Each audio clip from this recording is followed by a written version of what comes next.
try to continue this. I don't know if it's going to be appended to the previous recording, but this is just a story that we're reading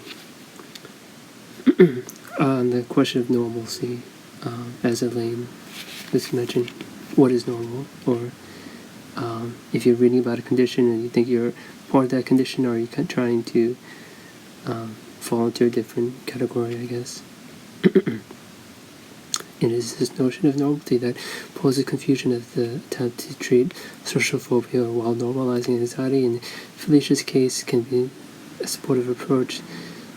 It should not be used as the excuse to dismiss her complaints and ignore treatment options.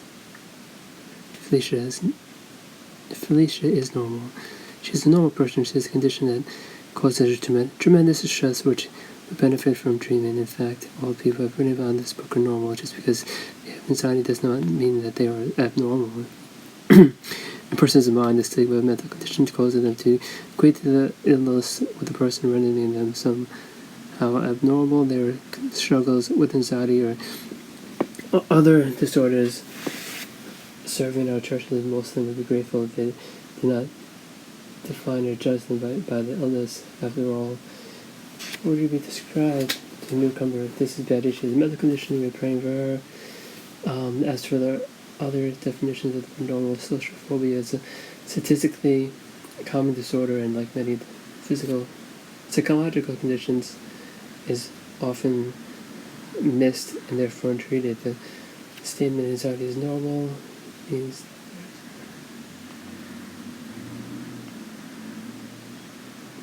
I'm going to keep reading, but I want to figure out if I like to speed read instead of read in this pace. Anxiety is a normal human emotion, and is at times needed to help sharpen us for the new challenges or alert us to danger. However, crippling forms of anxiety that ultimately prevent people from functioning or accomplishing their goals cannot be merely accepted as normal and human. Furthermore, we cannot maintain the belief that since this is normal, there's no need for treatment. If Felicia were to adopt this line of thinking, she might be adequately prepared for the promotion and might be overwhelmed, anxiety-ridden, or demoralized. She could no longer work to question whether her anxiety is normal or not normal would be moot. An important question is, how can she be helped? The answer is yes. Can she be helped? Okay. Transitioning, because that's gotten a little bit too much into diagnosing people. I want to read an intellectual story that I do not have a particular book. We can read more than a Carpenter, which should be on our list.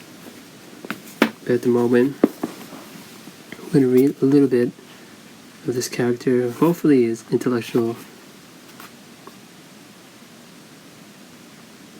Oh, interesting. So, I'll start from the top. I, Yancey, remarked to the class, how strange this pattern seems, since Christian church now attracts respectable types who closely resemble the people most suspicious of Jesus on earth.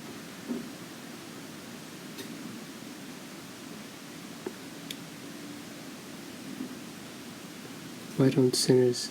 Okay, I'll just keep reading. What has happened to reverse the pattern of Jesus' day?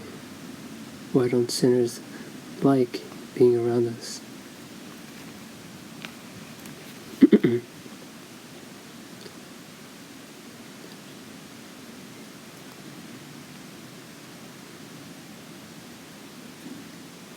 This is weird. I mean, I'm used to like technical things. That's why I like to pick things up quicker.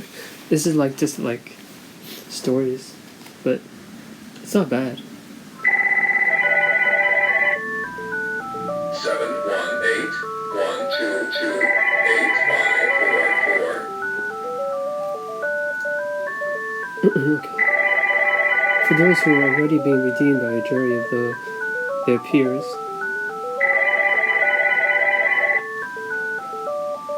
I'm just waiting for the audio to clear. Okay. People like politicians or wealthy people or powerful religious leaders, the redemption Jesus offers might be felt like a step down.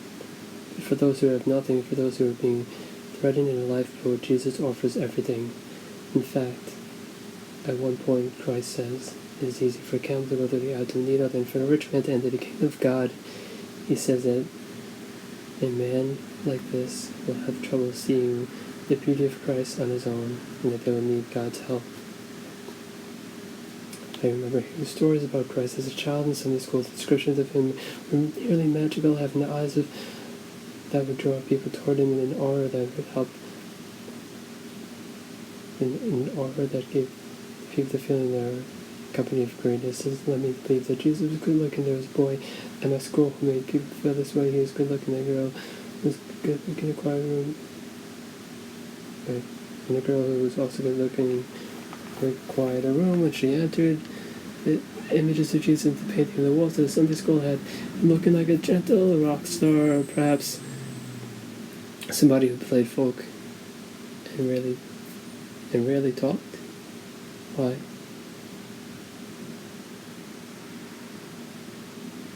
Okay. But on the contrary, blah blah blah. That's from this book by Don Miller. I want to go into the third book, but I want to pause the feed. Maybe I can play this back first. I'm going to share this via email to myself, just so I have a copy of it. I gotta flip the camera really quickly, and nothing's coming up, so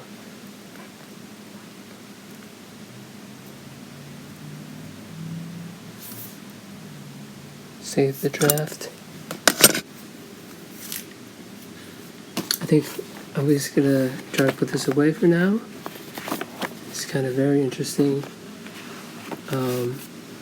The bookmark that I just have in that book that was called well,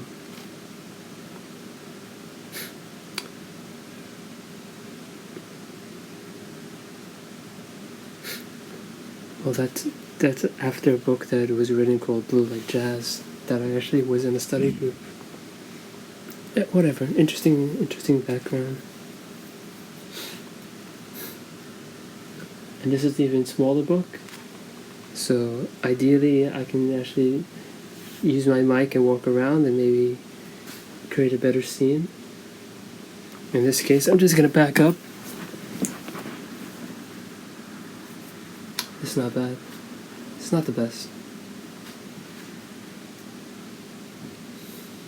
Okay, this is getting deep. So this is Josh McDowell. I forgot. I didn't know he wrote this. But Josh McDowell.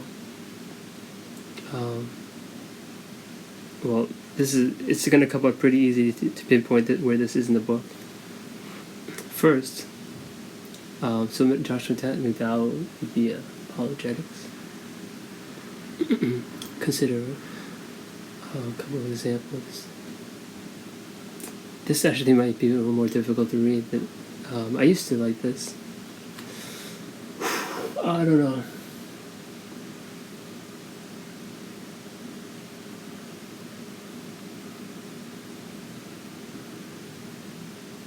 This is weird. It's gonna be hard to read, but I'm gonna do it. First, if the law of gravity varies just slightly, the universe would not be inhabited for life. In relation to the other forces of nature, gravity must be fine-tuned to 1 part in 10 to the 40th, as 1 part in 10 000 1, 2, 3, 4, 5, 6, 7, 8, 9, 10, 11, 12, 13, 14, 15 000s. So 0, 15 times. Second. Somebody's at the door. Second. Cambridge. Okay, this is the part I just skimmed. Second. Cambridge physician. Well known. And I wonder about this. scientist in the search for God, because I kind of remember reading this type of books when I was looking. So Stephen Hawking observed that the rate of expansion 1 second after the Big Bang had been smaller than even 1 part in 100,000 million.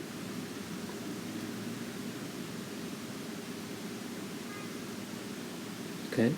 The universe would have recollapsed before it even reached its present size. So the universe was very intentionalist.